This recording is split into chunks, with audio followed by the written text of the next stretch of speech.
Alors, construction graphique de l'image, donc pour l'exercice avec le philatéliste. Donc on vous demande de reproduire le schéma qui est ici, et puis de trouver où est l'image, de construire l'image de l'objet AB, avec l'échelle qui est ici, que j'ai déjà reportée. Donc on commence par placer l'axe optique, hop. Donc on essaie de respecter à peu près les proportions, donc on va le mettre ici, hop, l'axe optique, hop,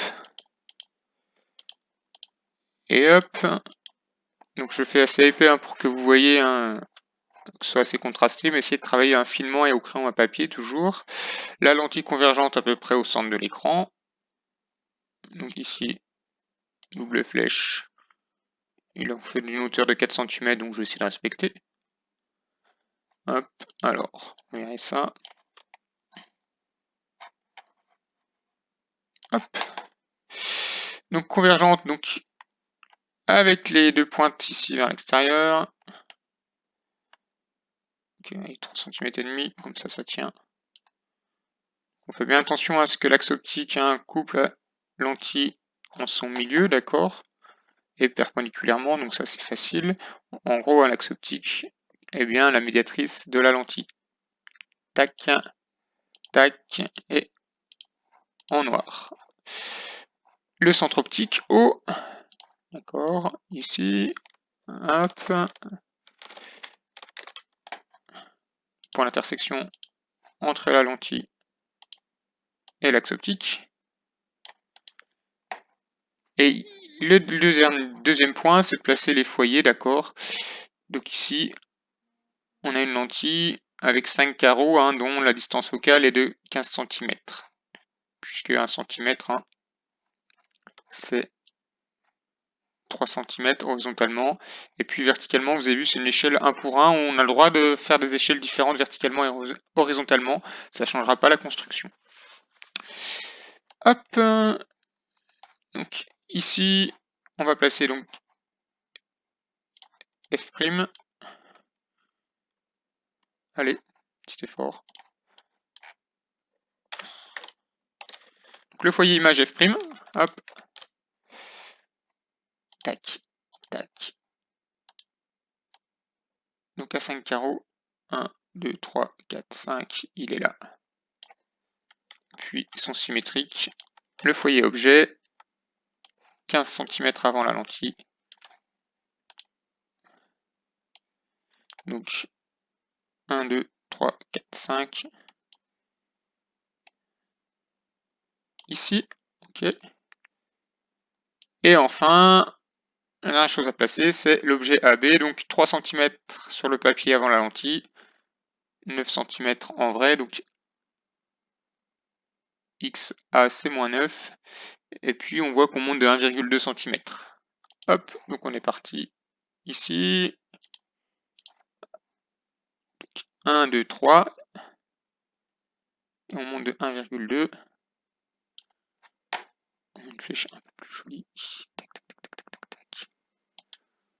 Voilà.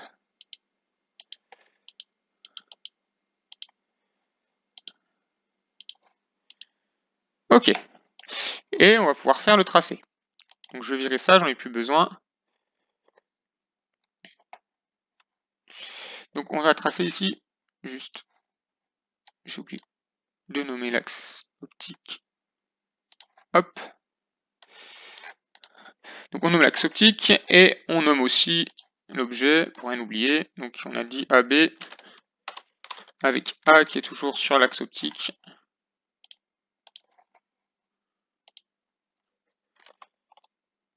Ok. Donc on trace, on cherche l'image de B, d'accord, par construction graphique. Donc toujours en s'appuyant sur 3 rayons particuliers.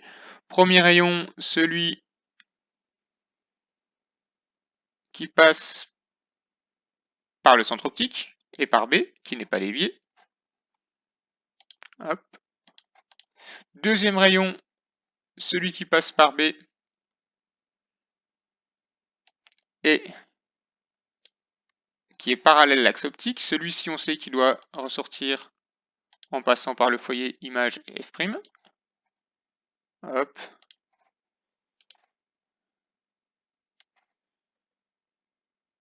et puis on se rend compte qu'on peut prolonger nos rayons tant qu'on veut à droite, ils semblent s'éloigner l'un de l'autre. D'accord? C'est-à-dire que l'image, elle ne sera pas à droite de la lentille. On ne pourra pas l'observer sur un écran. Ce sera une image réelle. Ce ne sera pas une image réelle, pardon, ce sera une image virtuelle.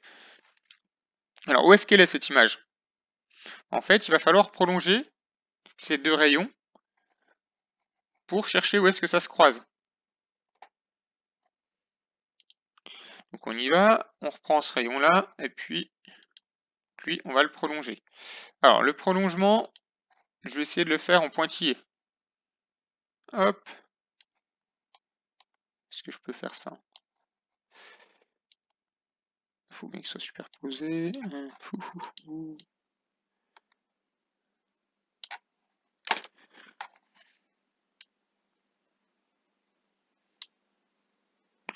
Voilà. Donc en pointillé. Voilà. Donc je prolonge mon premier rayon. Avec votre règle, hein, ça va beaucoup mieux qu'avec l'ordinateur. Voilà. Nickel.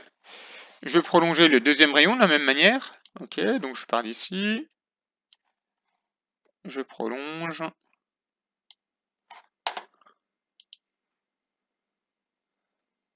En pointillé. Ok. Je peux vous les mettre en noir si vous voulez le voir un peu mieux. Là. Hop. Hop. Et puis. Hop. Et hop. Est-ce que j'ai prolongé assez? Bah non, parce que ça se coupe toujours pas. Donc on va y aller un peu plus loin. Hein. Voilà. Donc il semblerait que mon image soit par là. Normalement, il y a un troisième rayon qui devrait le confirmer. On va le tracer. Hop, celui qui passe par le foyer objet et par B, et qui doit ressortir, hop, parallèlement à l'axe optique. Donc ici, paf, en noir. Alors évidemment, à droite, il va pas lui non plus aller croiser les autres rayons. Donc il est là, je vais t'arrêter là. Passer un peu là, ouais. Hop, hop. Ok. Je peux remettre la lentille. Donc là, il ne croisera pas non plus à droite les autres rayons, mais par contre, si je le prolonge du côté gauche, donc je vais le prolonger du côté gauche, tac, je le mets ici, hop, on va le mettre en pointillé lui aussi,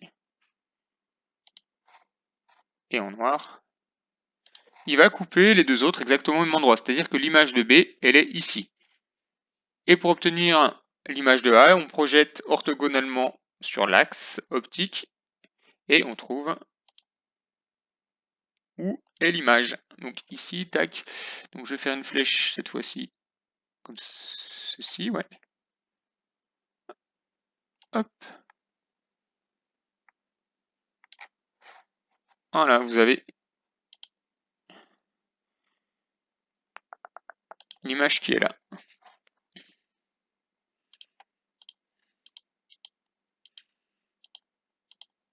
Et donc cette image, on va l'appeler A'B'.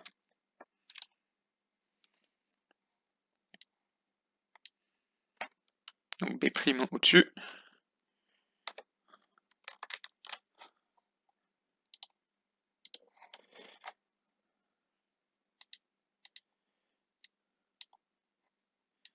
Puis A', donc qui est le projeté, on a dit, sur l'axe optique.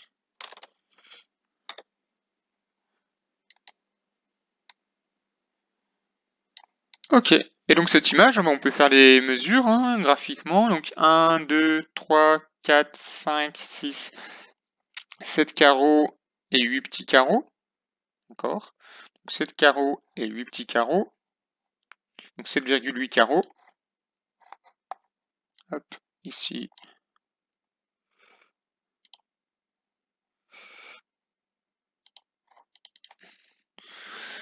Donc ça va être X'A'.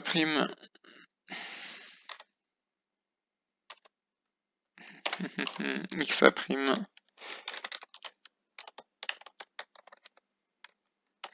Donc qui vaut. Alors 7,8 carreaux x 3.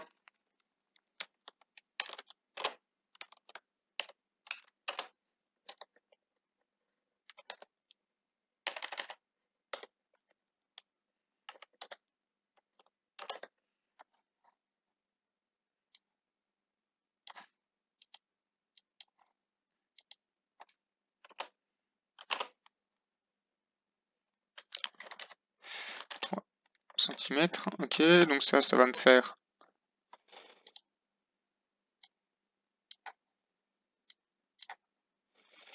Alors, 3 x 7, 21, 4, ça fait... 23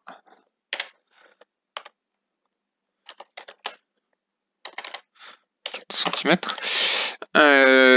Attention, c'est moins 7,8 carreaux, donc c'est moins 23,4 cm.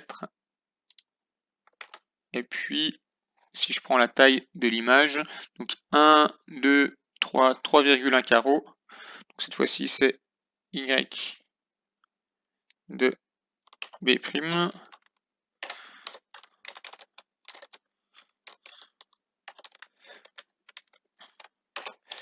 Voilà. Pénible avec ça.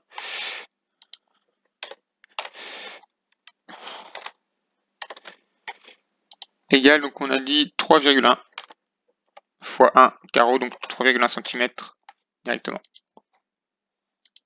Non, pas du tout pénible avec ça. Hop, voilà.